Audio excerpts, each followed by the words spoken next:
les entrepreneurs d'avenir. On est en train de travailler sur une charte, je vous le dis, sortira dans quelques semaines, la charte de l'investisseur d'avenir, qu'on espère faire signer à beaucoup de business angels, de fonds, d'investisseurs, enfin d'actionnaires en général. Donc on éprouve cette nécessité de travailler sur tout un tas de sujets, de les porter, de travailler en groupe, de travailler avec ceux qui veulent le faire. Et c'est une autre dimension de ce réseau, c'est d'être ouvert. Donc c'est d'être dans une position plutôt de coopération et de collaboration. C'est d'ailleurs un sujet qui est porté en Aquitaine par un groupe d'entrepreneurs d'avenir, que de faire émerger la coopération plutôt que la compétition.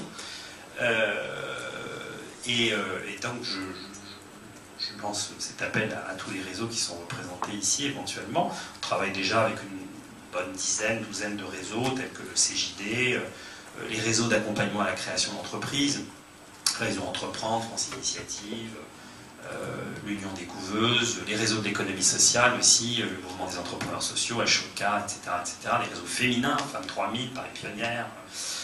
On fait un gros groupe là, qui travaille sur l'entreprise au féminin, faire émerger et promouvoir des femmes à la tête d'entreprises ou créatrices d'entreprises, etc., etc. Voilà. Donc ça, c'est la troisième dimension du réseau.